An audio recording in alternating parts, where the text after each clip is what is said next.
In regards to, I think our specific situation on how we first interacted on it on the internet, I think is actually really interesting.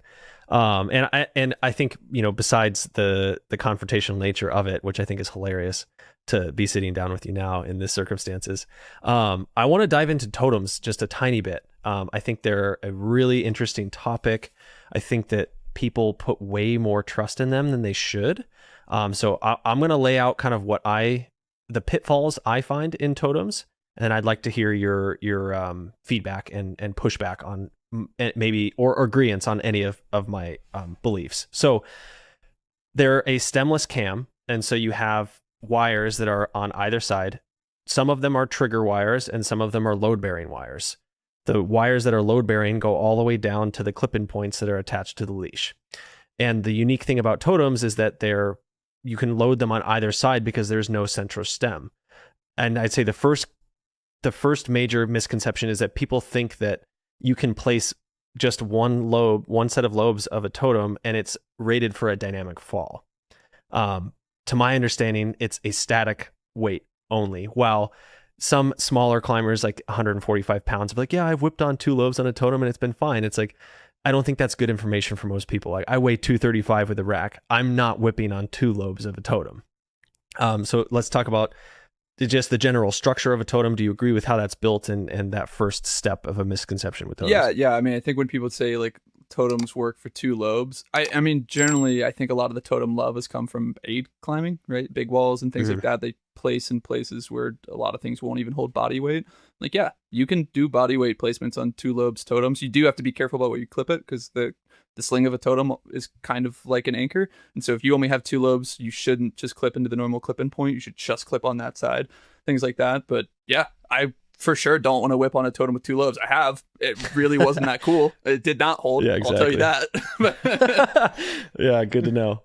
What about, from my experience, and I've got, this is kind of like more around the topic of the video that I had posted. Now, I've had multiple anecdotal evidence from multiple people in areas that don't know themselves, like don't know each other, where in a fall, the wires themselves, the load-bearing wires in a shallow placement was placed over an edge. And the cam was kind of rotated up at first, and as it weighted, it rubbed against the rock and rubbed the cable over the edge, and that load-bearing cable snapped, and then the whole cam failed. Do you have any experience with this particular kind of situation? I haven't had a totem snap like that. I've talked to a few people, and the only people I know who have snapped totem wires like that have snapped the heads of like similar sized small cams just clean off in similar falls, where it's like, oh yeah, your failure is like going to be, I mean, like those microcams are only rated to so much. And it's like, yeah, they might be rated to 7kN, 8kN, but that's not 5kN over a sharp edge, right? Or a shallow placement or things like that. Like being rated to something is kind of, again, in like ideal circumstances, it's not, hey, this is a really suboptimal position it's in, and sometimes things just snap or break. But I would say in general, the totems are more suspect to that kind of failure than a C4 of the same size. Like a 0.3 totem and a 0.3 C4, I would say the C4s are slightly more exposed to that kind of failure than a C4. It might be, but also like I am not speaking conclusively on any of this. I just want to go ahead and put that out there. Please do not take safety advice from me. I am the last person you should. Neither of us are guides. In my mind, totems are really flexible. So like I would much rather have a totem in a shallow horizontal placement than like a wild country friend of the same size, because wild country friends are very stiff in comparison. I'd be much more worried about them snapping. It's kind of like the thing with the old rigid stems, right? If you're placing in a shallow horizontal, there's a gunks tie off you're using. You're not just clipping it on the end. Like you are keeping in mind the torque that you're putting on the head. So you gotta shorten that moment arm. And if you're shortening it by it being flexible, and so now there's less horizontal out from the anchor point, sick. Or you got to do that by a shorter tie-in, or by extending the draw so that like the overall force going through the end is less, or whatever that looks like. There's a lot of different ways to skin a cat there. So I don't personally know. So, okay, we should give the overall background here is that you gave the video being like, I don't want to place a totem here because if I fall on it, it will fail. And like, I don't want to do that. And my whole comment was, you shouldn't tell people it will fail. This is a very nice way of saying what I said. The definitive nature of it. Yeah. And I actually propositioned this blue totem here that's now used. At the time it was unused. And I was like, if you go whip on this and it fails, I will send you this. But I actually broke a different 0.3 last year, and now that totem is used because it filled the slots. Yeah. Yeah, no, I agree. I think the definitive nature is a dangerous pitfall to fall into because, for one, I didn't fall on it, so I have no idea. There was no way I was going to fall on that piece because it was like a huge run out below. So it's like, it's just an unrealistic testing situation. But yeah, no, I just think it's interesting. I've got a talk coming up about trad gear and stuff, and I'm trying to like pick people's brains about totems specifically because I think they're over cherished. I love them, but I think it's very important to need to know their weaknesses. Yeah, I will be clear. I like totems. They are not the first piece I reach for, except for the black totem. And it's not, I mean, people love the black totem. It's not because it's a totem. It's because it's a size between a 0.2 and a 0.3. Like, that's why I love the black totem. It's not because of the magical power it has? No, but that being said, I did on that new traverse route, there's a hard move that's the only remotely semi-decent gear is black totem. I tried the 0.2 and it pulled out on me while I was sitting on body weight, and I tried the 0.3 and it didn't even fit, and I was like, here we go. It is funny, I don't know why, but like on all the harder climbs I've been doing recently, like I find all my videos, it's just like, oh, there's a black totem again, oh, there's a black totem again. They fit everywhere, man. Like, it's like the pink tricam. It's like it's the whatever the 0.3 0.4 size, like they just fit everywhere. It's not anything about the piece itself, it's just a size that appears everywhere. Yeah, it's crazy. Okay, last thing on the totems. I think it's important to, and this is mostly for the audience here because I know I'm pretty sure you know this. Obviously, they're not passive. Like you can't, they umbrella. Like, and that's the one thing that's cool about C4s. You can place them like a nut, and totems you can't do that. And so, like if you are putting a totem in a spot where it's kind of flared behind it, and there's a chance that it might walk and open up, and you fall on that thing's gonna completely fail. Do you have a relative list of what cams are passive? Do you happen to know that? To my knowledge, totems are the only ones that are not. Oh, sweet. That's what I think. It's because of their stemless nature. Oh, that would make sense. Yeah, because I think like the way the triggers run it, or the wires run through the loops up into the heads, while the weight bearing portion of most of the other cams are loaded in the stem, and there's like central point where it's all attached. Gotcha. So I think that's like the main difference between all of them. That makes sense. Let's talk about partnership. What do you think makes a great climbing partner? I think the things that make a great climbing partner are the things that make a great partner in life, whether that's a best friend, life partner, whatever it is. So like for me, and this is for me personally, like good communication I think is important. Like you got to tell me what you need, and I have to be able to trust that I can tell you what I need. There has to be that level of trust. So like nothing drives me more up the wall than when I am like in a position of being a leader, like I am literally leading, and like the follower is trying to dictate the game, and vice versa. Like I do not need backseat coaching. I do not, if I'm leading, please don't just be trying to have a chat with me through the walkie-talkie. Like there's like, please don't do that. You're like, oh, wrong channel. Yeah, sorry. Exactly. Like I'm just gonna go ahead and turn this down. Yeah, like those sort of things. So like communication's a huge thing. The trust, the reliability.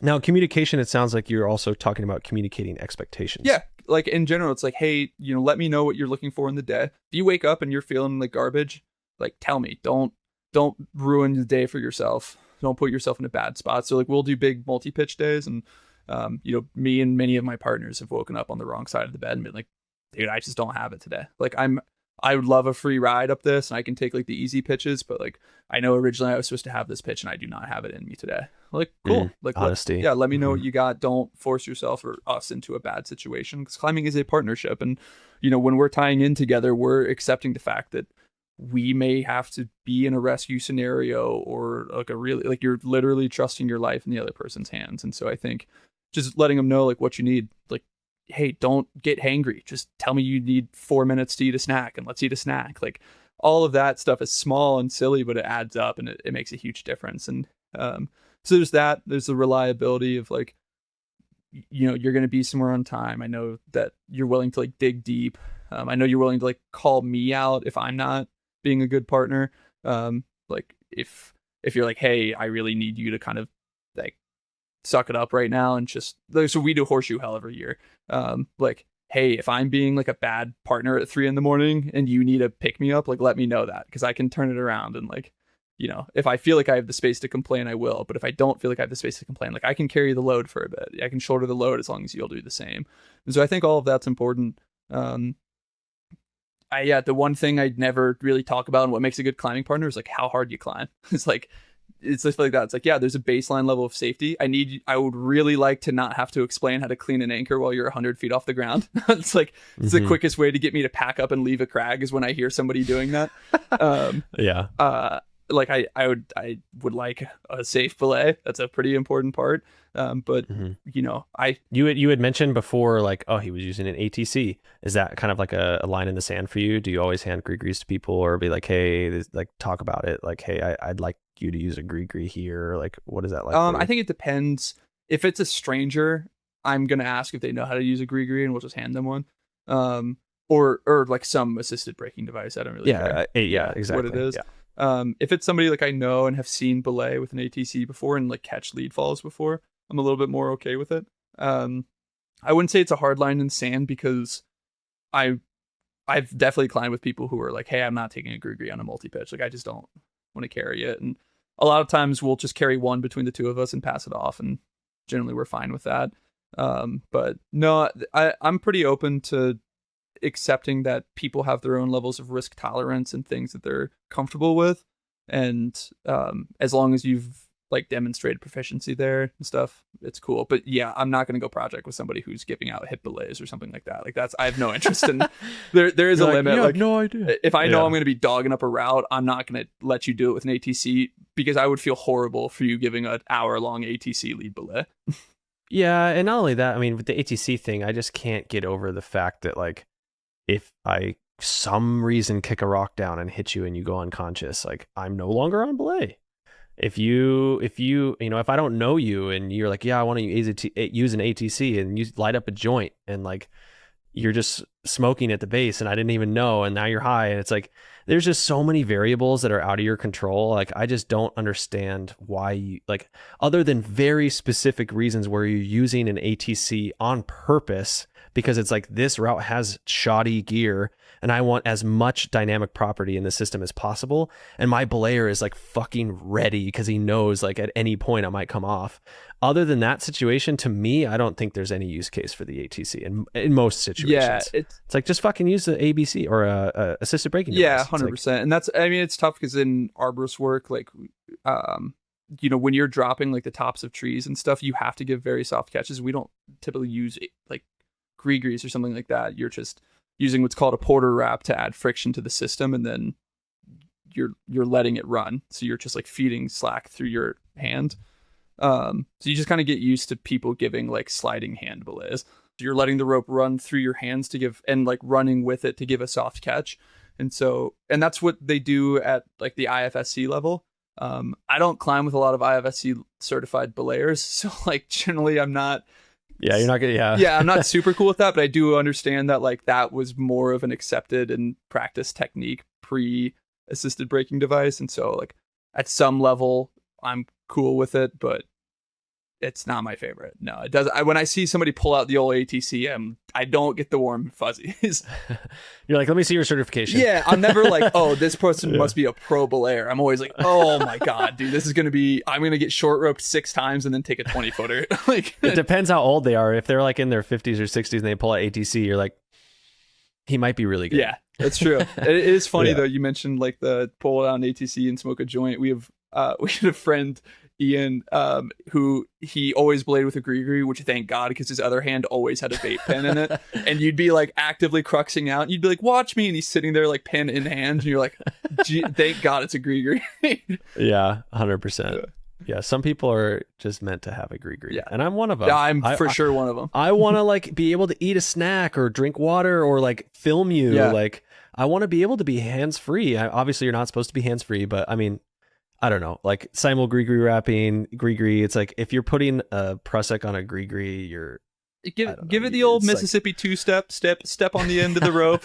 Yeah, something. Yeah, tie a knot if you really are going to go hands-free, Yeah. and the person's not climbing. Anyway, back to the partnership. So 2 things I want to cover. First thing is, so a lot of the stuff you talked about with partnerships was about a lot of kind of nuanced things with partnerships that have been ongoing. Mm-hmm. What about new partnerships? How can we establish trust with new partners right away? Like, what are the things we can do to facilitate that connection faster? Yeah, so I mean, I think it depends on person. A couple things I try and do is when so always buddy check. Like I buddy check. Oh, it doesn't matter how long we've been climbing together. I buddy check every pitch. And so I think that's like the number one thing you can always do there. The second thing is I try and always ask people like, hey, what type of belay do you want? How do you want to be lowered? Like, do you want a slow lower? Do you want a tight belay? Do you want a soft catch? Like, what's your priority here? If it's a route they've been on, like, is there anything I need to look out for as a belayer here? Are you expecting to come off potentially in one of these bolts, or should I just stay frosty the whole time? I think all of those are typical things you can do. And then it's just showing up in those moments, right? So you've now established the way in which you're expecting to operate that way. If I say like, hey, do you want a soft catch? And they're like, yeah, and I spike them, that doesn't, like, even though we communicated that's not going to build trust. And so there's that. And then I think just asking people like, hey, just making sure like you're comfortable. Like when I go up a route for the first time, I'll go up and I'll let whoever's on the ground know what that anchor is, even if it's just hooks. Like, hey, there's hooks up there, just so you know. And it's just like making sure that the situation is known and kind of over communicating. And a really good way to build trust with me is to bring like really good baked goods. I would say that's probably number one for me. Yeah. Yeah. Cookies or brownies? I'm a muffins guy. Yeah. Muffins with some crunch. Oh yeah. So bring the nuts in the muffins. Yeah, for sure. Okay. Good to know. Yeah. I think communication's huge. I also think in participation. I think that like if you're going out with a new partner, like try to participate as much as you can. Like almost try to be the guide. I don't know, like be over participating. Like, okay, what route are we doing? What gear do we need? Like, I've got this. What do you have? Like, make a plan. Like, don't make it the other person's prerogative to bring you out and lean on them. Like, make it as much your objective as it is the other person's. Yeah, and one thing I definitely failed to mention when we talk about what makes a good partner is the kind of been the hot topic of this interview, which is proactivity. Like idle hands is not great for me. There are some people who want really mellow days at the crag. I'm very rarely one of those people. And so like if I get down on the route and pull the rope and stuff, and like I'm basically ready to belay, I have my shoes off, I've eaten and drank water and stuff, and like you were just now starting to get ready, that for me, that is not going to be a long-term relationship.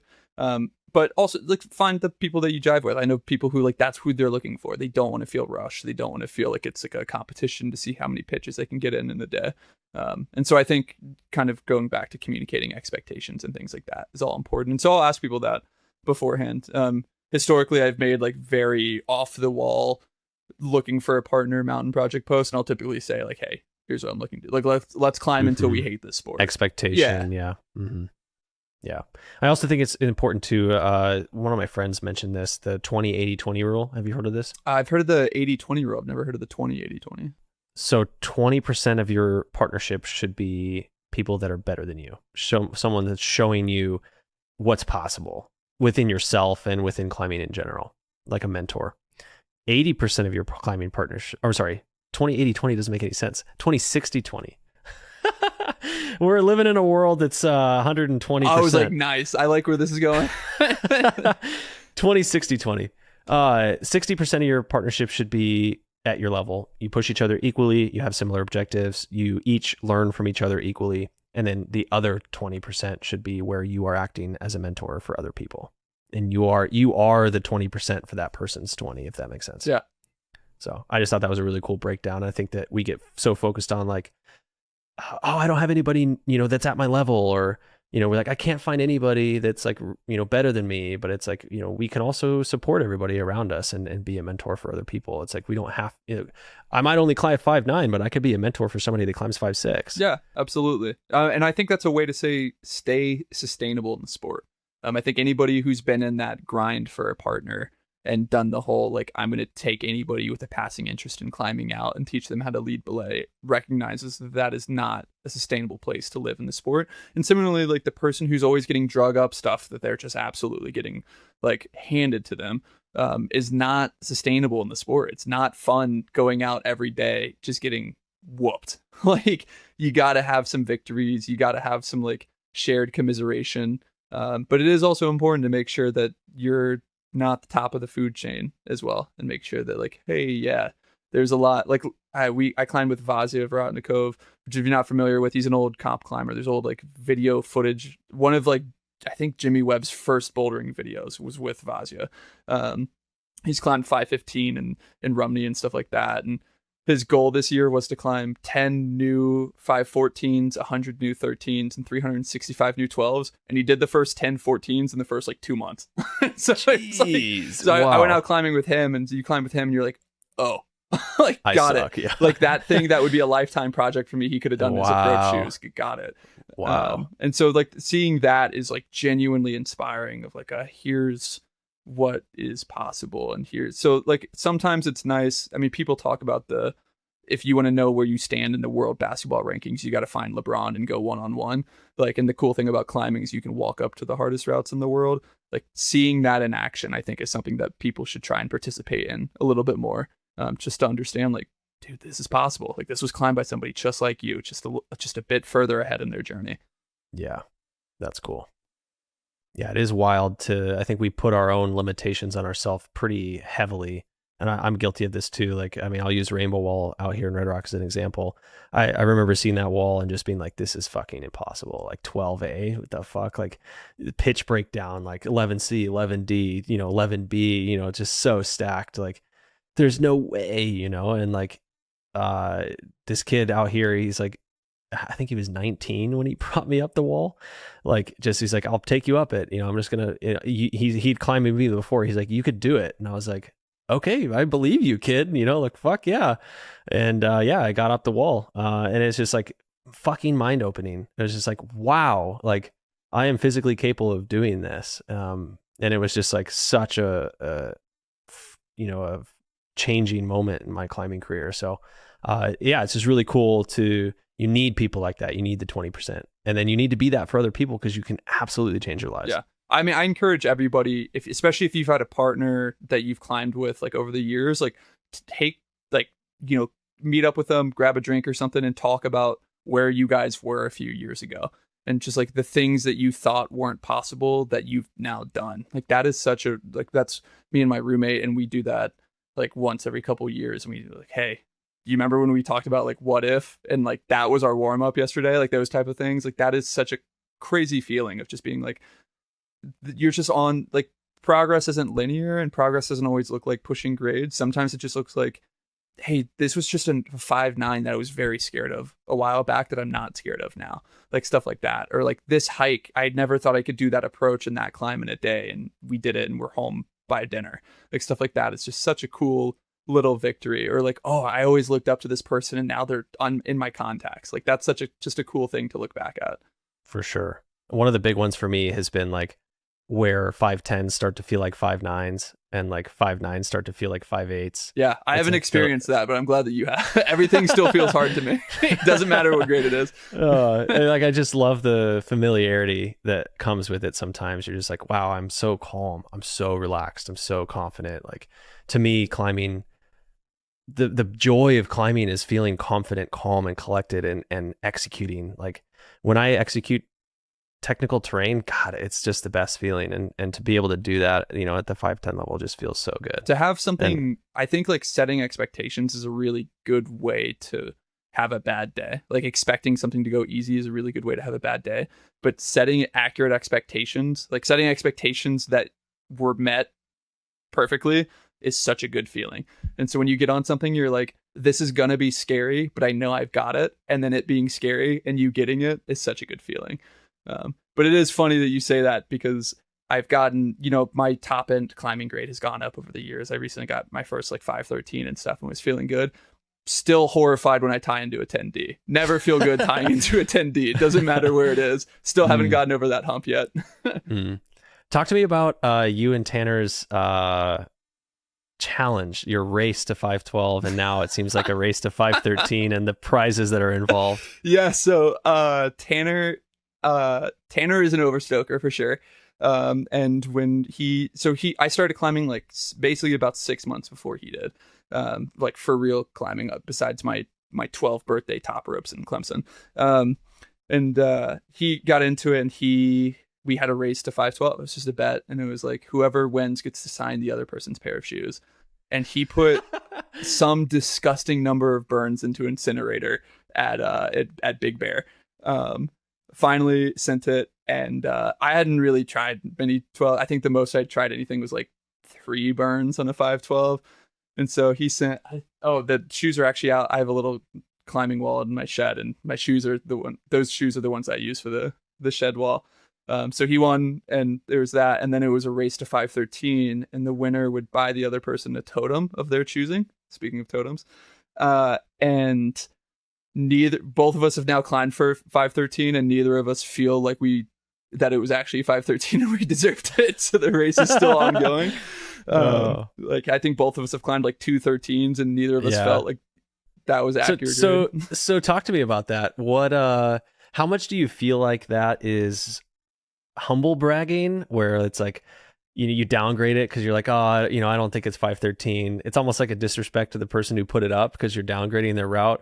Like how much of that is kind of like that humble brag mentality versus just like, I get it though, because it's like I've climbed X amount of routes that are X grade, and in comparison it doesn't seem like it would be harder. So what are the nuances there, and how much of it should be just like where we take the grade and accept it and move on versus downgrading everything we feel like is slightly soft? Yeah, I'll add another layer in there, which is that one of those routes was an FA.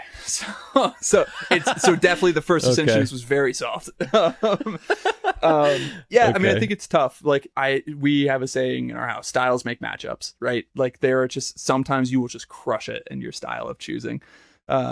I typically can be convinced a climb is within 3 letter grades in either direction of whatever the consensus grade is. I'm really bad at grades. The guidebook I wrote, everything is like minus, even, slashes. Plus. Yeah, I don't do letter grades. I think like believing you have grade fidelity down to that level is insane. Grade fidelity. Yeah, I think that's insane. That's not a 10C, that's a 10B. And like it also bums me out when I'm at a crag and I'm like, oh, you guys should get on this. And they're like, oh, that's 10C and we're really looking for something like 10B max. And I'm like, what? Like you're like, what's the difference? Get on it. Like, Jesus. I'll tie you in. So I like in general, I think people should grade honestly. I don't think like sometimes downgrading is an ego thing. For sure. But I think a lot of times it's like, hey, it's okay to think something's easier than the consensus grade. It's also okay to think something's harder than the consensus grade. Yeah. Like, we all have different bodies. We all have different strengths. We all have different betas. Like just give it what you honestly thought and move on. It's the best you can do.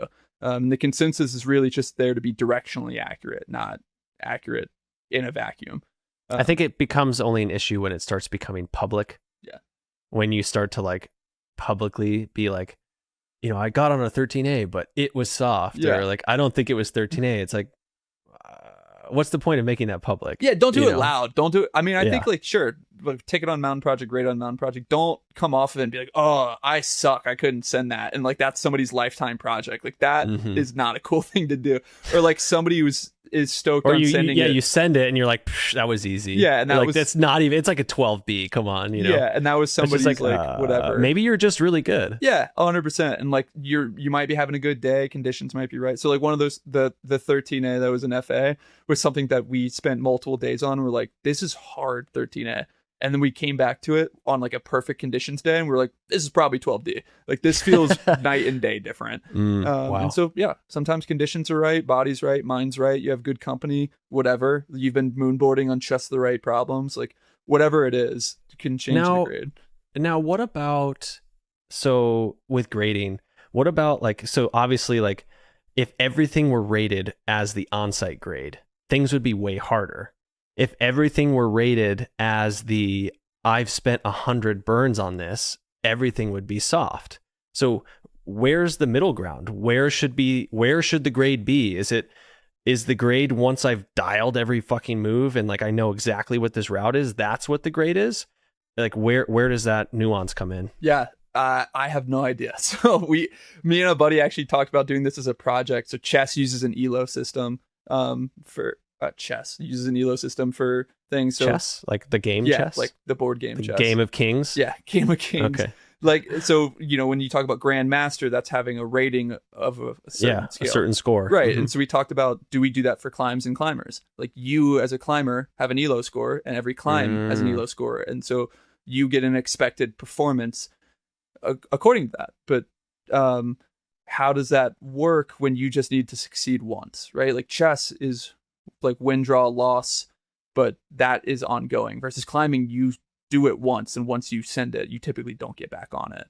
And so should things be rated on the on-site, because that's the guaranteed one go you get. Yeah, it's the one level playing field that we all have is the first experience. And there's a lot of routes that have really tricky beta, or like skill-based beta, where it's a skill that you can learn on route and master, and all of a sudden it becomes second nature and easy.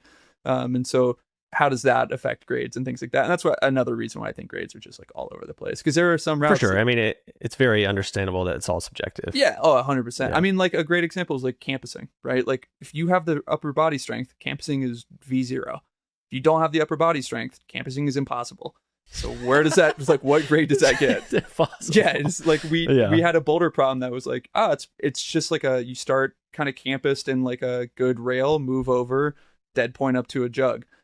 The move itself is probably like V1, but it has a campus start. So does that give it like a minimum grade for somebody? It's like, yeah, I know a bunch of like dude bros who can do that in flip-flops, no problem, who have never climbed before. And I know a lot of climbers who have climbed for 10 years who wouldn't be able to do that because campusing is not in their like climbing vocabulary. That doesn't mean they're not strong climbers capable of climbing that grade. It's just like a skill-based thing or a strength-based I definitely think like once the route starts to get overhung, it's a whole different style of climbing almost. It could be like a different category. I mean, it's the opposite the other way, right? Like I know a bunch of Red River Gorge crushers who have full-blown mental breakdowns once you're on 70-degree slab. Like it's just how it goes. Oh, I love my feet, dude. Yeah. I love my feet. Yeah.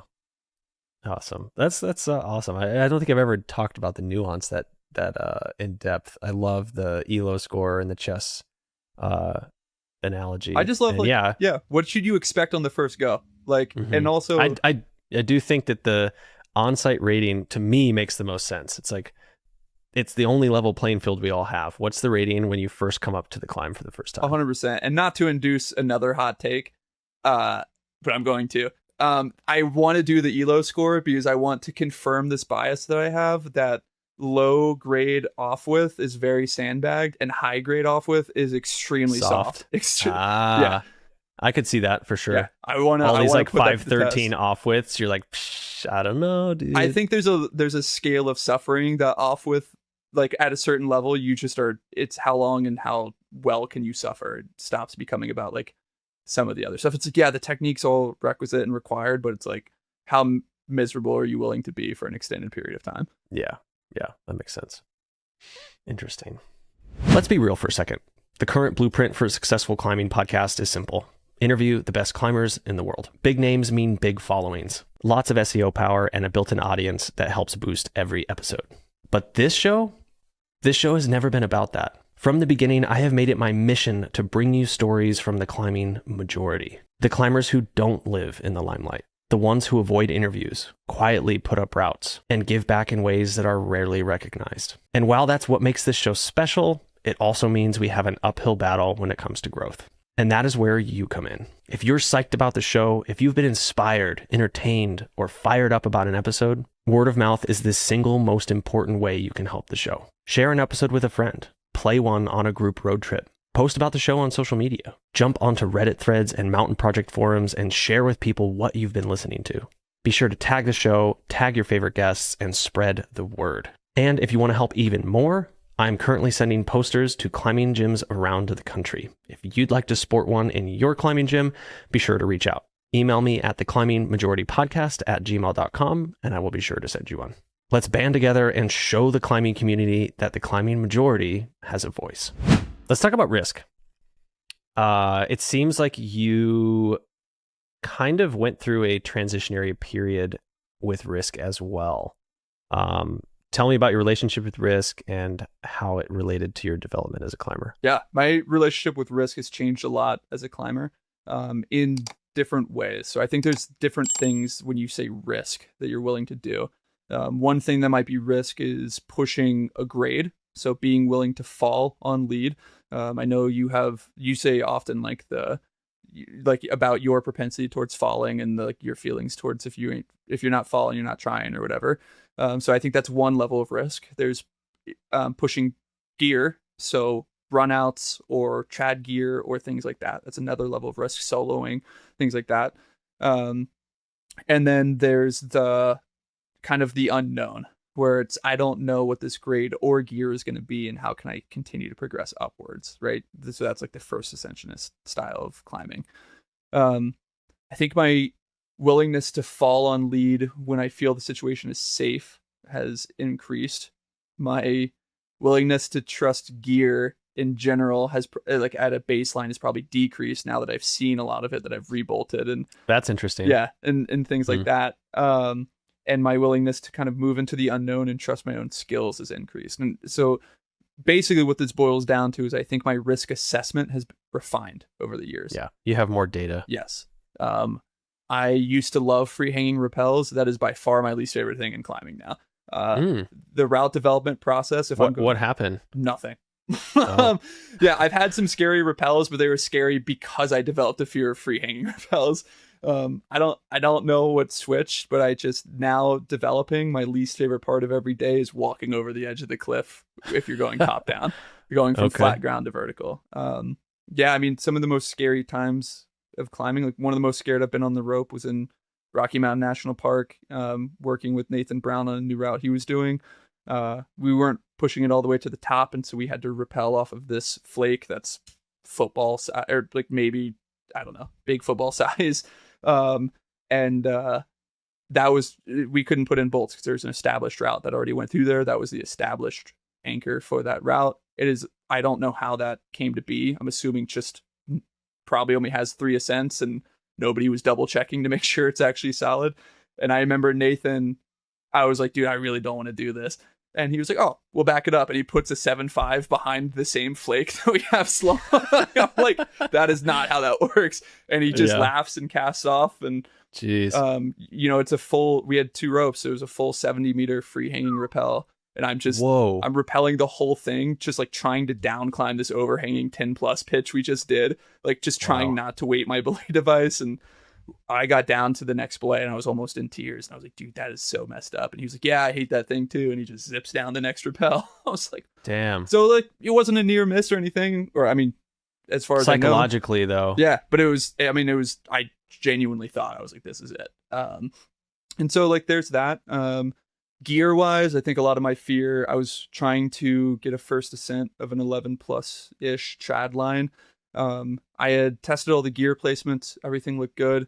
Started a lead go, fell on a piece, on a previous lead go, and it held. I mean, it was like a basically perfectly cammed 0.5, buried probably 8 inches in the crack, like could barely reach the trigger wires, buried. Went up above it to go to the next piece and realized my buddy who was projecting a route next to me had left that piece in the climb to lower off of. And so I didn't have a piece, thought I could just make it up on the fly. Couldn't. Fell, ripped the 0.5 that was absolutely buried that I'd already fallen on before, ripped another piece below it. And then the piece that ended up kind of catching me actually exploded all of the rock it was in. I landed just on my feet, hands on my hips in like a superhero pose and looked at my belayer and was like, well, that sucked. And once the shock wore off, like had pretty bad back pain and got an MRI and had herniated 2 discs in my back. And damn. Yeah, it was just one of those situations where I was like, I had never even imagined these pieces could pull. And so, I think when we talk about risk assessment, and part of when we talk about definitive statements in climbing, is there's been a lot of times where I would have bet my life savings that a piece wouldn't hold and it did, and that I would bet that my life savings that a piece would hold and it didn't.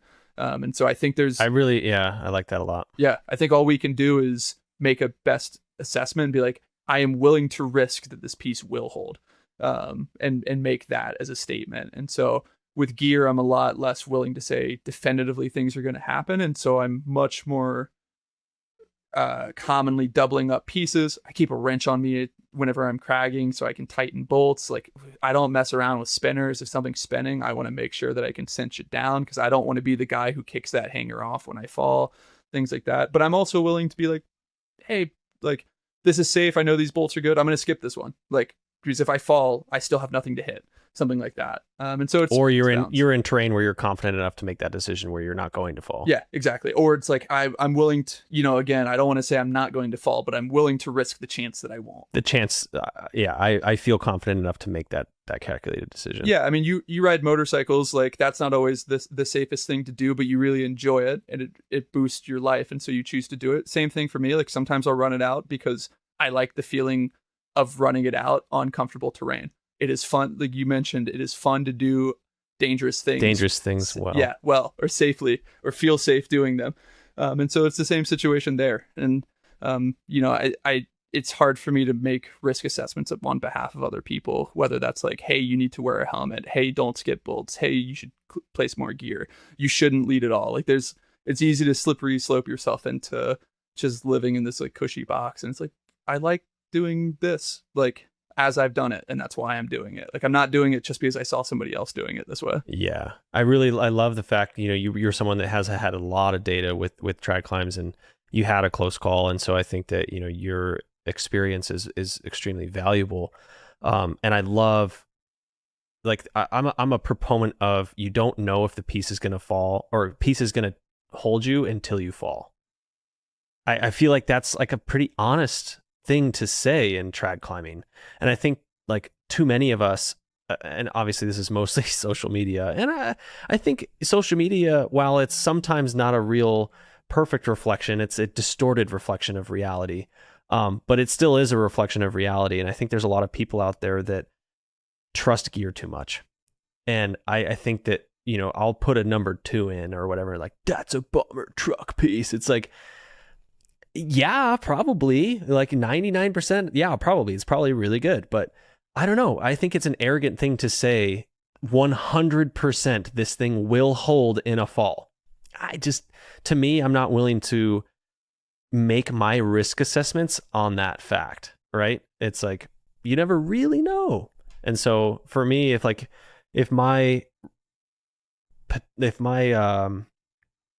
chances of me coming off the wall are going up, I start to place more pieces. I start to like mitigate the risk a bit more, just so that I have a fail safe. Yeah, 100%. I don't want to like promote gear fear. Like, I think it's important that you trust gear, because like if you don't, why are you placing it at all?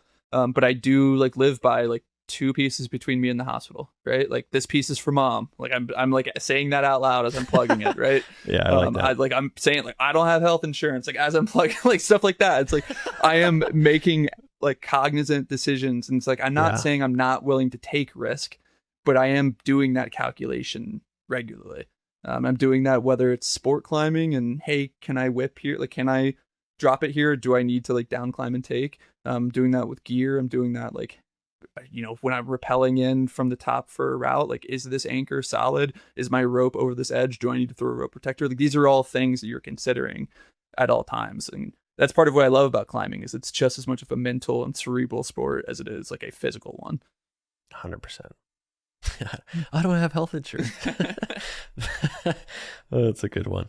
It looks like I've got a wet crack story that we've missed. Oh God. Yeah. So, I think kind of, there's these moments that you have in climbing where you acknowledge how you've leveled up, or you acknowledge that, hey, this is a crucible now for the skills that I've developed. Like, I've been doing all of these things. It's often not a higher grade. It's often not yes, this is the first of the grade. And we had a moment, so that same route that I rappelled off of the flake on, once that route was completed by Nathan, we went to go get the third ascent of it. And when we went up, the pitch above where we rappelled was now like cleaned and equipped. And we got there, and it was 150-foot waterfall. And I don't mean like slightly damp. I mean like active running water over the entirety of the pitch from anchor to anchor. It started at the top anchor. Or actually, it started 5 feet below the top anchor. So you belay on a ledge. It started seeping below the ledge you belay from and went all the way to the next anchor. And I got there and it was my lead. And I looked at my roommate and I said, we can either keep going or we can bail off of that rappel anchor that I told you about. And I pointed over there. He said, I am not going down that anchor. And so it was like 60 or 70 feet of a wet crack to start, where it already was, it's pretty good pro when it's dry. When it's soaking wet, a lot of the stances you would place pro from are no longer available. And so your protection's a little bit more spaced out because you need to be on things that you can hold on to when they're wet. Like you can't be like power lie backing a wet crack on wet feet. And your gear is just like a little bit more questionable, right? Like you don't know how well it's going to hold. This is alpine. So like some of that water is more like ice when it's been sitting there at 14,000 feet or whatever. And then from the last piece to the first bolt is like 25-ish feet, which normally feels relatively comfortable because it's mostly good terrain and you do a last mantle up to the anchor. And there's like a pretty good edge that you would hit to grab the last bolt. However, all of this was a waterfall. So like I was mantling on wet holds onto a wet ledge with wet feet to a wet edge to get to the first bolt. And it was one of those moments where it was like, these bolts are 10, 15, 20 feet apart. Like it's like 5, 10 plus slab climbing when it's dry. It's currently a waterfall. And on that pitch, I went through my entire bag of chalk. My pants soaked through, dried and re-soaked through because I would soak through and I would step off right on a ledge, like let them, or like on an edge, just sit there for like 5 minutes trying to like regain composure and step back in, and they would re-soak. I think that lead probably took me, that pitch alone probably took me like an hour and 10 minutes and managed to onsite like shockingly. Wow. But it was one of those where like that was still one of my prouder moments in climbing because it was one of those moments where it was like I could look up and be like, I'm pretty sure I got this. Like I know I can create a plan on how to attack this. I know where my risk points are. I know where my like really like you need to be on top of it points are, and where I can kind of relax a bit. And there were multiple moments where every bolt I pretty much hit and was like, I could take here. That would be really cool. I could take here and like rest and get off my feet and like kind of think. And just like pushing through that was really great. But that was one of the scarier leads also because it was one of those where I was like between a rock and a hard place, right? I had a lead that I really didn't want to do that I felt like I could get injured on, or I could relive the worst rappel I'd ever done in my life. So yeah, at least you had bolts on the pitch and it wasn't like a pure trad climb off a waterfall. Yeah, I think it was like 60 feet or 70 feet of gear, and then the next 70 feet I think was like 4 or 5 bolts. So oh wow, so you had like 70 feet of just trad gear on a waterfall. Oh yeah. Wow. I had a similar story in Horseshoe Canyon. It was like a waterfall crack and I climbed it with trad gear, and after the fact I was like, that was the fucking dumbest thing I've ever done. I barely trust gear in Horseshoe Canyon at all. There's so much undulations and stuff in the rock. I'm like, I know.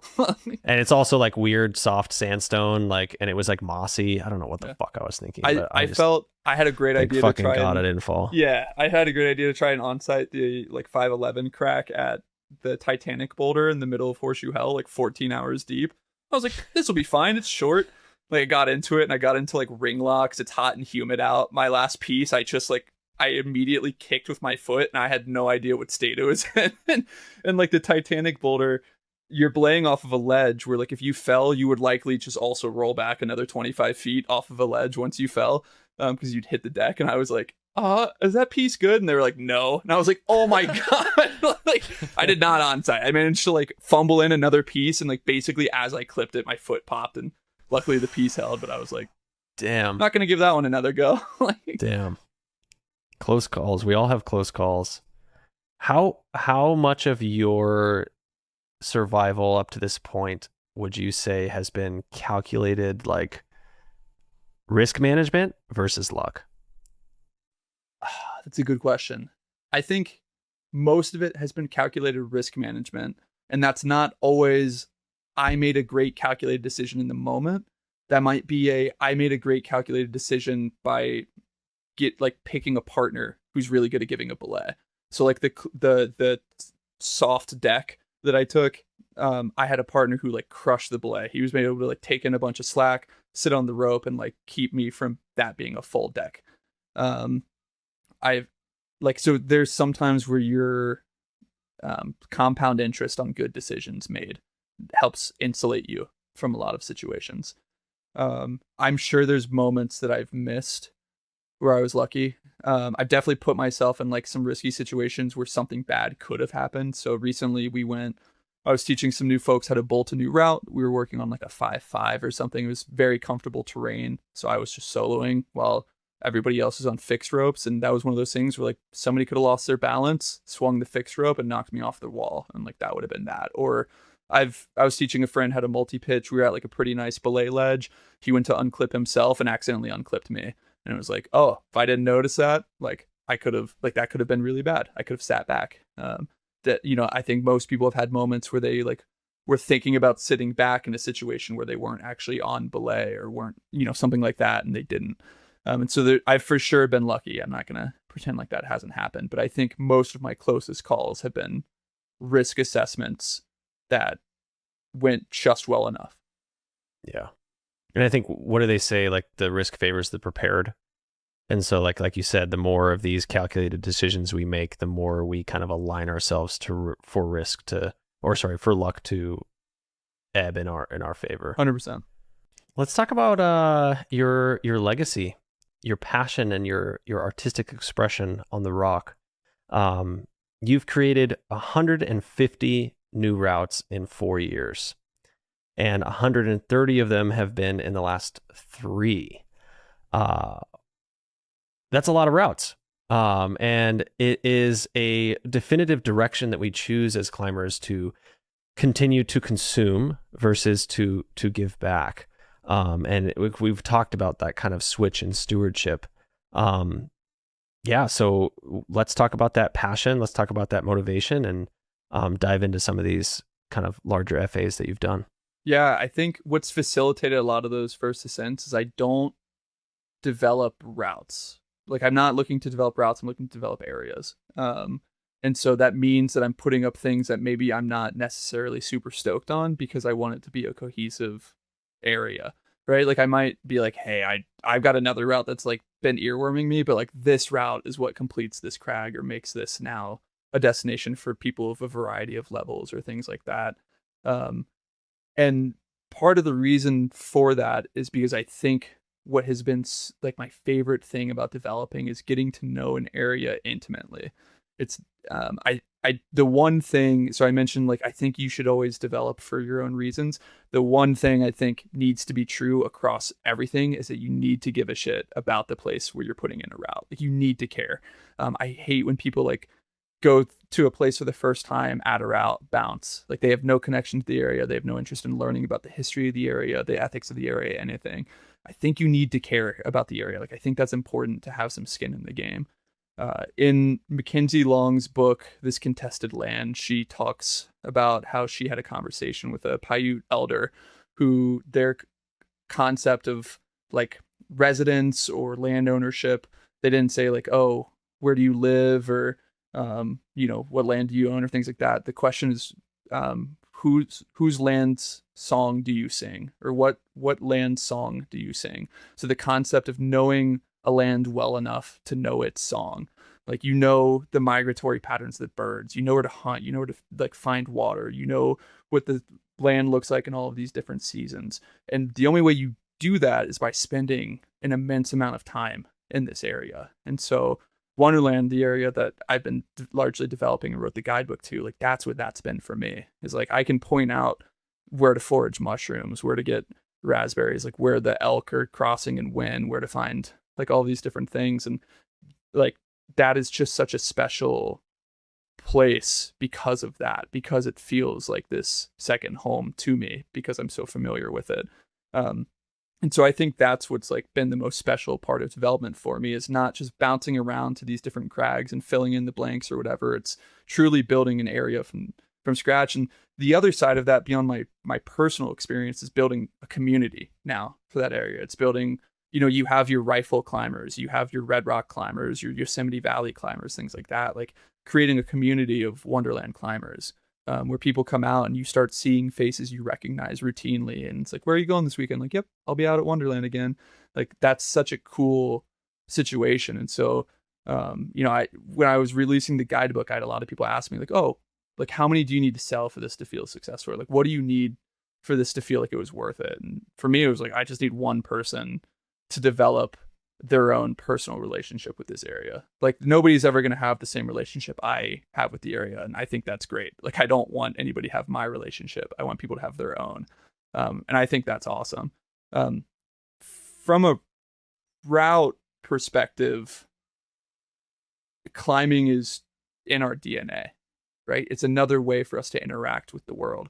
And so that's just another way to learn the song, is to understand how the rock forms, how movement on it, how passage on it occurs, things like that. And I like, for me, I've never been super creative, but I really feel this sense of rhythm while climbing, and this like musical like number and especially on the technical South Platte granite, you see it really does feel like a dance on the rock. And so that's something that's just feels so creative to me, is recognizing the rhythm of it. Like, you put in bolts where the rhythm allows you to. You do not mess up with the rhythm. That is a cardinal sin. Like, you do not put a bolt in the middle of a good moving section. Things like that. And so, yeah, I've just loved it so much. And like, I never aimed to have this many first ascents. It just happened. That my goal last year was a vertical mile of new FAs, which I managed to hit. But like, for the most part, it's just happened. Like, it's just, I move from place to place and kind of follow the passion of like, where am I stoked on here right now? Like, where do I want to be adding routes? What do I want to be doing? Where do I want to learn?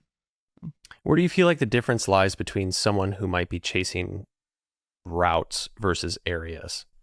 I think, I don't know. It's hard for me. It's honestly like hard for me to get in the mindset of chasing routes, mostly because I haven't talked to a lot of folks about why. And it's just like not the concept. I think in general, it's really easy to just be like, I just want to climb that route, and so I'm going to do that route. And like, that makes sense to me. Being like, that looks like fun, I want to climb it, so I'm going to enable it. Like, that's kind of how I got into development, is I saw a lot of rock I wanted to climb and didn't want to walk around begging people to equip it, right? So like, I'll learn to do it myself. And so I get that. It's just hard for me to imagine being in a situation where I can do that and then not extending that to basically every stretch of rock in that area.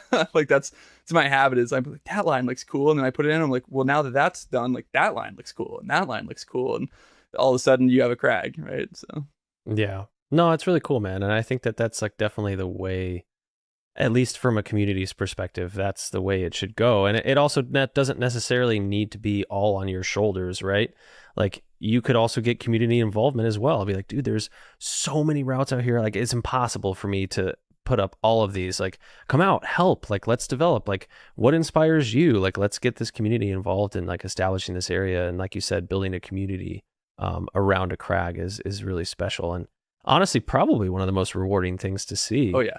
I mean, I think of the 130-ish FAs I've done around Wonderland, I've had 50 different people involved in those. Like, I've been able to bring out 50 people into those. So like, I've had standing mountain project threads and Facebook threads or whatever being like, hey, please come help. Like, this is more rock than I could touch in a lifetime. Like, please come be involved. And like, it's one of those things, I have a lot of people ask me like, hey, when are you going to come help out here? And most of developing is developers being like, oh dude, that area you're working on looks awesome. Like, come check out my spot sometime. And they're like, oh yeah, dude, I've been meaning to. It looks great. Like, you should come check out my spot. And it's like, everybody has their own honeypot they don't want to leave. Like, it's what a lot of it is. But I mean, I think I get asked a lot, like, when are you planning on going to check out other places? And you mentioned art as it relates to route development.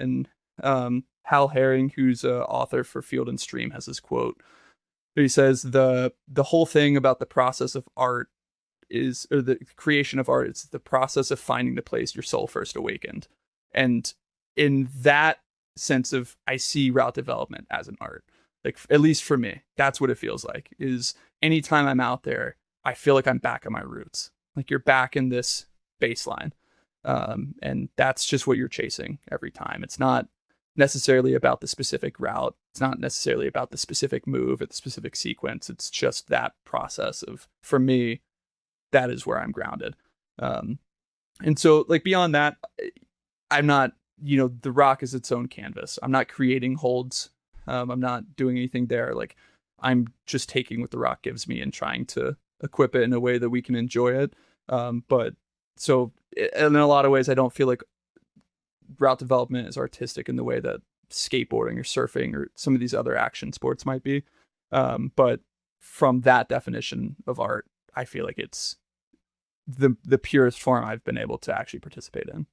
I mean, I think it's just a form of self-expression, and we're using nature as a medium, which is really cool. And I think certain types of route development lend towards a more artistic expression, like linking I would say the Dawn Wall is probably one of the most artistic forms of expression of climbing. It's like there's no crack, it's not obvious. You're linking together a seamlessly impossible face, and it's like not just one pitch, it's 30 pitches or whatever it is. And so it's like you have to have a vision for what you think is possible, and then you're just out there trying to figure out if it actually goes.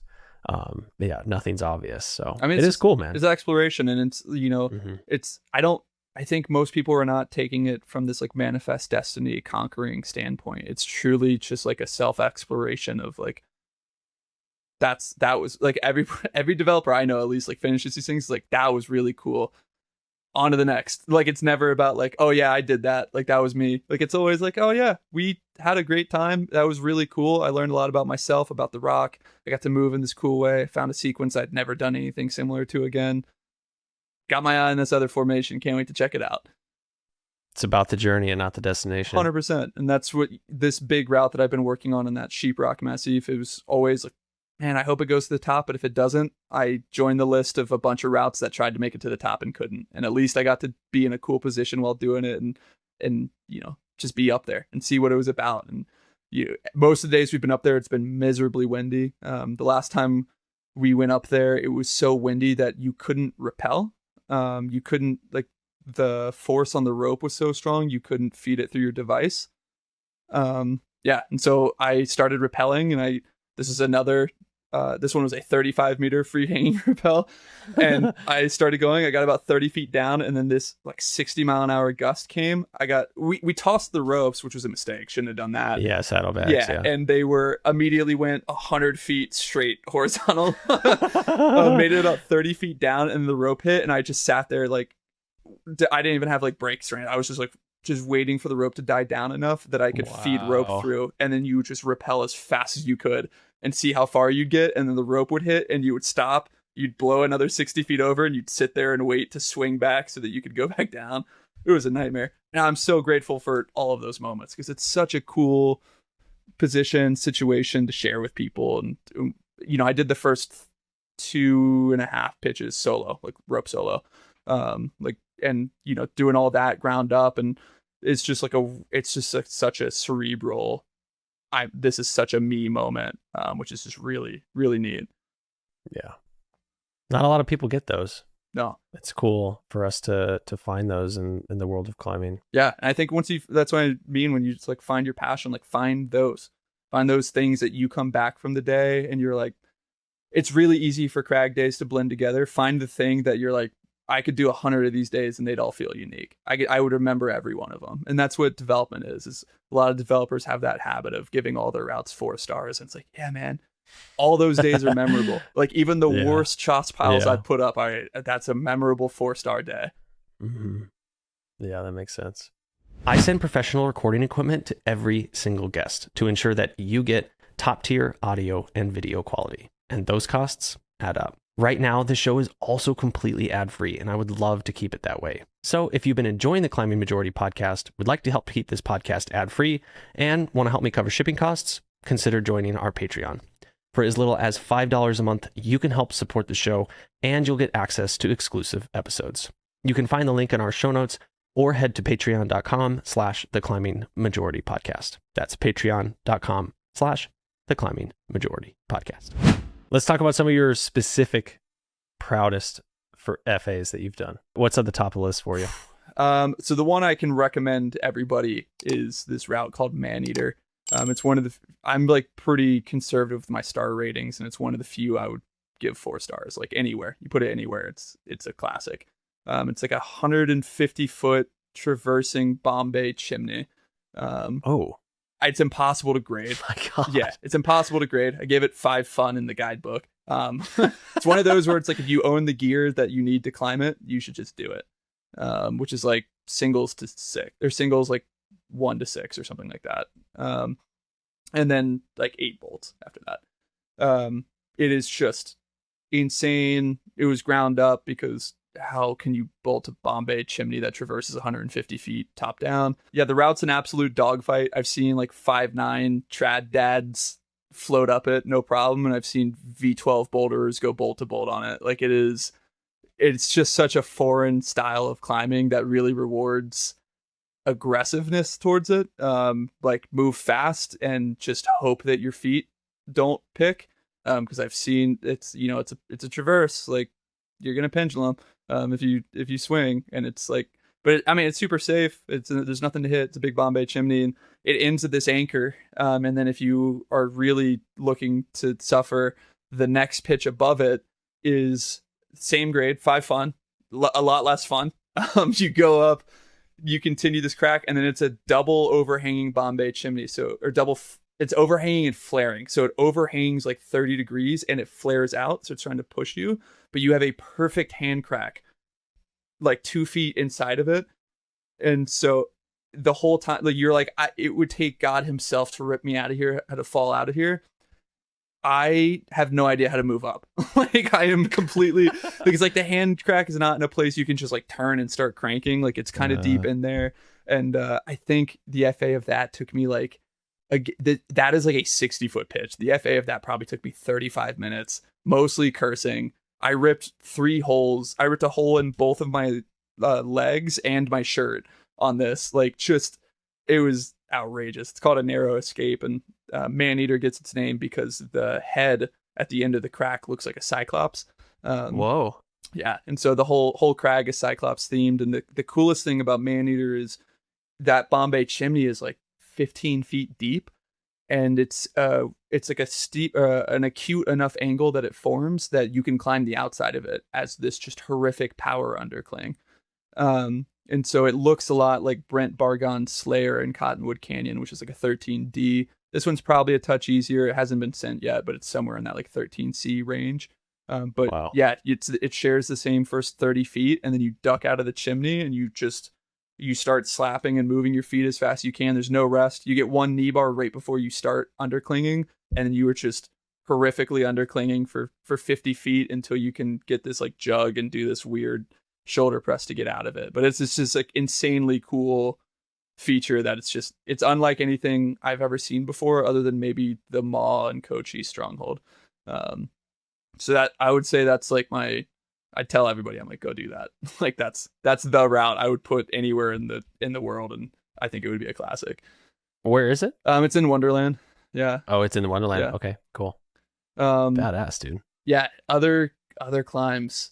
Ain't Dead Yet is up there. Yeah. That's the 13A I mentioned. So that's at this crag called the Ghost Town Crag. So in Wonderland, there's a ghost town, and this crag is right near that ghost town. It's a ghost town like most. I've never met another person who knows about it. And it's right by that ghost town, and this crag forms a big open book where one side is 5'10"-ish slab climbing, featured slab climbing, really fun.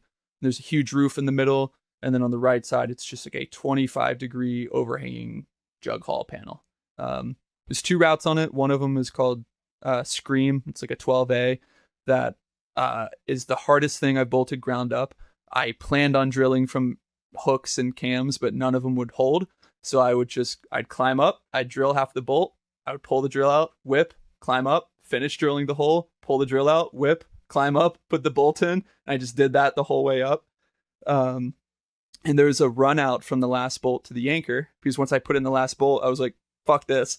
Fuck. Yeah, wrapped it in and put in the anchor. And that run out is kind of where it gets its name, because it's also like the red point crux. Like it's no harder than any other part of the route. You're just super juiced by that point, and you don't have like a glory jug to clip off of. And so most of us, myself included, have taken the 30-foot screamer or whatever from the top. It's about like 10 to 12 feet from the last bolt to the anchor. So if you blow clipping the anchor, which I have, it's a big fall, but you just hit space. So for Ain't Dead Yet, we did that as well. And I really hate when people make harder routes significantly safer that don't need to be, like way tightly bolted, even though there's no risk. And so the run out from the last bolt of Ain't Dead Yet to the anchor is even bigger. It's like an extra 3 or 4 feet of harder climbing. And that was the hardest route I'd ever done. Put it up. Like, there's nothing I would change about the route. The movement is insanely fun. You get like a call your mom knee bar rest after the crux, which is like, the crux is like a, you know, it would be like a tension board classic type boulder problem. And then you just start doing like really thoughtful kind of like good edges and a little bit of jug bashing up to the anchors, which like finishes on this just like huge dead point at the top of the wall to like a victory jug that you clip the anchors off of. And I took that screamer so many times. I was like the first time we got, it's one of those routes, the first time we got on it, my buddy was like, dude, this is so messed up. Like, I can't believe you bolted like this. This is, I would never do this again. And then we came back out and we actually found the sequence, and he was like, I love this. This is awesome. I love, like, the run out really adds to it, and it's just super fun. And it's a route that scared me every time I tied into it. And like, to finally send it just was such a relief. And it was like, you know, again, it's one of those more irrational fears of like, I have nothing to hit if I fall here, but what if my rope just broke or something? Like, when I even upgraded the crux bolt that you whip onto to like a 1/2 inch, like a 4-inch by 1/2 inch sleeve bolt, just to feel better about it. And like, you're like, if my rope breaks, I shouldn't be climbing. Yeah, exactly. It was one of those where it's like, I'd go up and I'd take the fall, like I'd, you know, hang the draws, take a practice fall, and then actually start giving it red point goes for the day. Yeah. Cool. What's it go at? 12D, 13A, somewhere in there. Nice. Yeah, it's spectacular. Cool. And it's that whole wall, pretty much everything on it is super fun. But that one was the crown jewel. It's the steepest line. It's like right in the middle of the face. It's the hardest line of the crag. It was super fun. Cool. Rad, dude. Yeah. What about so you're a younger route developer. How do you feel about when you're gone? Like, let's say it's been 70 years and man-eater's there, and people are thinking of like, they're like softer climbers, and they're just like, man, that run out sucks. Like, let's put a bolt there. Like, how do you feel about people in your shoes that are older now, like the aging population of route developers that have put up routes that they're proud of, that are bold, and they're kind of like getting to the point where they're going to die off, and their routes are going to be kind of left up to the community to decide whether or not we should be retrobolting these and stuff? Like, what are your thoughts on that topic? Yeah, man, bolt it. I'm of the opinion. I'm like, yeah, go crazy. If they're dead, bolt it. Yeah, hang a chain from the anchor to the ground. You can clip wherever you want. No, I'm not super tied to it. Like, I had the experience I wanted, and that's like the most I can ask for these routes. I would, like, I'm fine with people if they want to add bolts to my routes now. I'm generally okay with that. I would just like to be involved, like, as much as I can. Again, like, I think like the rhythm's a cardinal sin, and I would hate to have somebody who doesn't know what they're doing just drop a bolt in the middle of wherever. But Maneater's a great example. It finishes with like a 35-foot run out to the anchors that you can protect anywhere if you bring a 5. If you bring an extra 5 up that chimney, you can place a piece literally anywhere you want, but nobody wants to bring an extra 5 up that chimney. And so, yeah, I mean, like, I'm totally cool with people adding bolts to routes and things like that. I think in general, there's not a perfect way to handle things. It really bums me out when a community or when an FA gives a blessing to something the community is desiring, and there are some bad actors who are preventing that. Like, Snake Dyke is the obvious one I'm talking about here, with the FA has been like, yeah, I would love to see like 2 or 3 bolts per pitch or something like that. And you know, there are diehards out there who will go chop it even if the FAs themselves put up. And that's really frustrating to see. Like, I think, you know, FA blessing is great. I don't think like the whole FA has ownership of the rock is necessarily always the best method for managing these, but I don't know what the alternative is, because you're never going to reach consensus. And there's always going to be the vocal minority, right? Like, if I think a route is great, I'm not going to leave a comment being like, I wouldn't change a bolt. But if I think it's too run out, I would leave a comment saying I should add a bolt. Yeah, the loudest voice isn't always the largest. Yeah, exactly. So I think, like, I just think it constantly needs to be a conversation about what, like, if safety is the reason, like, what is safe? And that's always hard too, because like, what is safe, right? Like I can take a 6-inch fall. Like I had a friend who took a 6-inch fall, like literally just like took out a bolt and his foot just went into like a seam feature a little bit weird. And he tore his ACL. Like it just like tweaked his knee, tore his ACL. Jeez. And so it's like, well, that he took on a bolt, like that wasn't even a fall. So like, what is the level of safety there, and that level of risk, and the level of risk will change with time. So I think it's important to be flexible. I think it's important to hear like voices of all generations, and then just like, especially if it's not like a historically significant climb, whatever. Like, Yeah, if like someone goes and tries to rebolt the backer Urian. yeah, It's like I think it's important to recognize like all styles of climbs are valid. So like just because something's run out doesn't mean that it's invalid, right? We should still have some run out climbs. But I also don't think everything has to be in that, especially if the FA is someone who's like, especially if they're still around, like just ask them. or if the fall is inherently dangerous. Yeah. Yeah, or if it's just done bad. Yeah, what about like routes that are just dangerous in nature, like it's run out in a bad spot where all you would need is a single bolt to make the route safe. Yeah, Like cuz like in routes like the backer Urian, it's like, yeah, it's run out, but if you fall, it's just a huge giant fucking man-making whip into free space.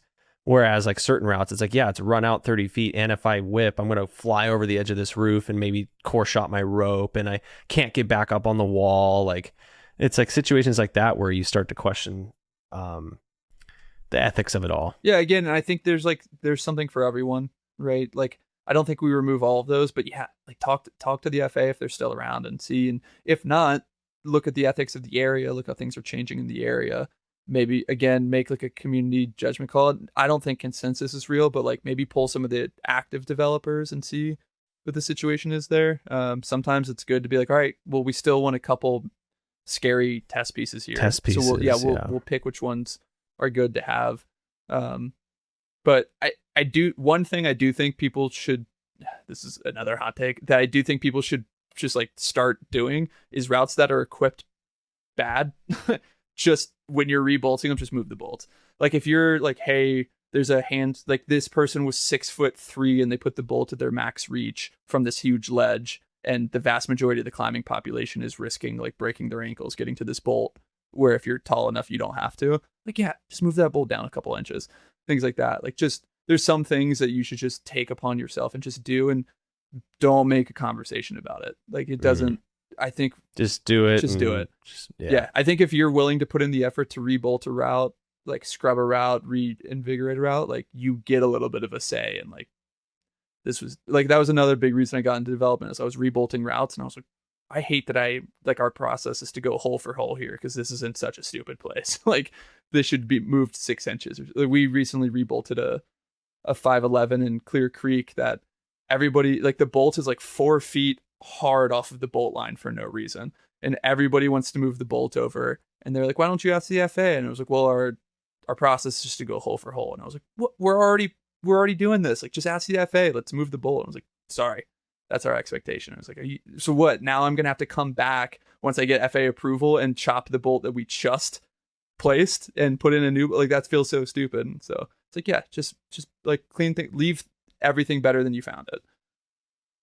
I guess it's subjective though, because some people might think one way versus the other. Yeah, stuff. I mean, you're never going to please everyone. That's like the biggest thing you learn as a route developer. You're never going to make everyone happy. So it kind of goes back to like, as long as you're acting in good faith, that's all anybody can ask from you. And that's kind of what you have to have a reason for it that's not mainly egotistical, and it's more for the community, for the better of the route as a whole, for everybody's experience. Yeah, and I think when we talk about ego, it's often like I'm hard and whatever. I think there's like, you also have to be cognizant of the ego in the opposite way of like, well, if I can't do it, nobody can.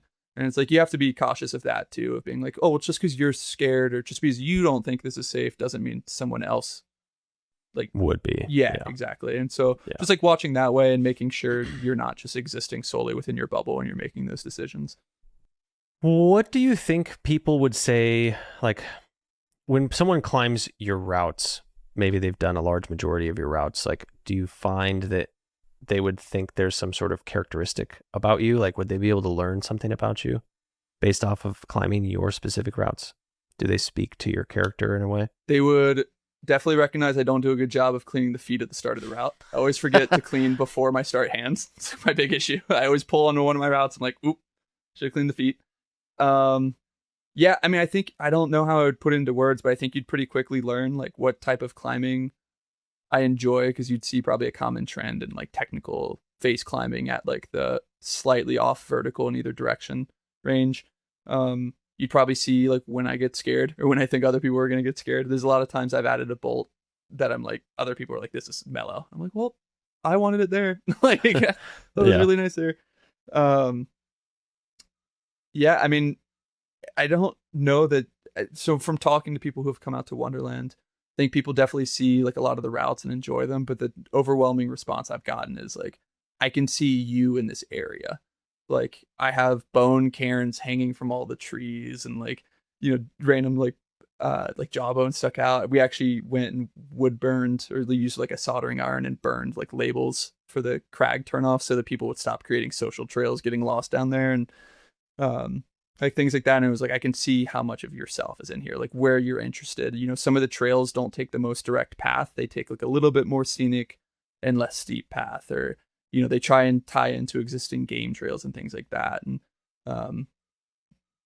the big thing I think people take away is that I am an equal opportunity developer, where it's like, I'm going to bolt a 5.5 the same way I would bolt a 5.12, and things like that. And that's the most, is like, I want this to be a place where you don't feel like there's a barrier to entry at like a certain level. You don't feel like you have to be a 5.11 climber to come enjoy the 5.9s and 5.10s. You can be like, I want it to be somewhere where anywhere can come and love it and enjoy it and things like that. And so I think that's the thing people take away the most. But from routes, maybe hopefully people see like the rhythm. I think that's the biggest thing I hope people take away, is if there's ever a question of like why the bolts go in a certain direction, like they climb it and understand it. But I definitely have some misses. I've definitely climbed some of my routes. I'm like, poof, I'm gonna come back and revisit this and change this up a bit. So it is interesting how, at least from what I've learned, like interviewing people, is that your routes directly like are a mirror to who you were at the time that you were developing that route. And like, some people will climb a route and be like, Tal was going through some shit, like what the hell was happening in Tal's life on this route, Yeah. Like, no, I've been on some and I was like, I was in a mood that day. Like, that's impressive. And on both directions. I've also been in one like, all right, settle down. This bolt was not needed, or whatever, things like that. But I'm typically pretty good about going and altering my routes if I feel like it. So just this past weekend, before we went up to Sheeprock, I went and reworked the bolts on two different routes. One of them I completely rerouted the route, added a separate anchor and everything. The other one I just split one bolt into two. And so I'm like, I've learned how to patch stuff pretty well from rebolting, so I have no qualms about moving things around if I think, or if somebody lets me know that it's going to enhance the experience. Nice. Well, cool, man. Yeah, I mean, I appreciate your time, and I think we're pushing 3 hours here at this point. And I've enjoyed every moment of it. It's really cool to kind of come full circle here and to have like our first interaction be, our discussion on Mountain Project, or sorry, on Instagram. Yeah. And to like run into your brother and to come here. It's just a small world, man. And I really respect everything you're doing out here in Colorado. And it's been such a pleasure chatting with you. So it's been cool to learn everything you're doing. Yeah, I appreciate you, Kyle. This is a blast. I'll hit you up whenever I'm in Vegas again. Dude, feel free to do the same in Colorado if you want to come out and do some development work. I got plenty of routes with your name on them. For sure, man. I appreciate that. Yeah, Colorado, I spent like a year in Aspen, like as a budding climber, and didn't make a lot of trips to the Front Range or anything. So yeah, I got a lot of work to do, but I'm definitely going to be here in Vegas. So if you're out here for Red Rock, I'll be ready to rope up. Dude, I'll make it out to Vegas for sure. Yeah, I will co-sign the South Platte. It's basically Colorado's Tahoe. It's just 500 square miles of an obscene amount of rock. Some of it's world class, some of it's dog shit. It's a really cool spot. I love it. But yeah, there's some fun stuff out here. I'll hit you up for sure in Vegas. I did want to say just separately, not to suck up or anything, but the more I've listened to podcasts, like Climbing Majority and First Ascent are the only two climbing podcasts I'll recommend to anybody. I think, yeah, man. Like I've been talking to Tanner about it. Tanner and Mike are both super effusive about you as an interviewer, and I've just been like, yeah, this finally somebody who doesn't love the smell of their own farts interviewing other climbers, dude. It's great. So I've really appreciated Thanks, man. following the episodes and everything. Yeah. And super stoked to kind of keep tuning in. Cool. No, I really appreciate that, man. Yeah, it's been an interesting journey, and yeah, I just honestly, the more I get to talk to these people and everybody that are just accomplishing so much and are generally like kind of like shying away from the limelight, aren't, like you said, tooting their own horn. And it goes from the guest perspective too. Like that was the whole point of this podcast, was to like kind of steer the conversation in another direction. And I think, yeah, it's cool to hear that it goes both ways. So. I mean, it's been so cool. So much of the stuff that I talk about in climbing, I've never heard anybody say before, or never been able to engage with people. And I listened to some of your podcast episodes. I'm like, they're saying it all. Like I just listened to the one with the, forgot his name, who developed the Nooks. Oh yeah, Brendan Bars. Yeah, Brendan. He's like talking a lot about, like he was mentioning like the difference in bouldering and route guidebooks, and I was like, fuck, dang, because my guidebook's both boulders and routes, and I was like, damn it, like this is a nightmare. And he mentioned, he was like, yeah, I went from 2 columns to 3. I was like, that's what I did. Like, I was like, Jesus. Yeah, and so sick. it's just like even small stuff like that is so cool to see reflected in these different groups. And so yeah, your series with Paul Ramsden is like in my Mount Rushmore of climbing podcast episodes. Like it's like that, the Climbing Gold with Joanne Uriosty, First Ascent with Francis Inzaro. I don't know what my 4th is. I'll have to find, but yeah. Cool, man. I hope to keep adding to that list, man, as this time goes on. I guess I should put Tanner in there. That would be a good brother thing to do. Yeah, let's not forget about Tanner. Yeah.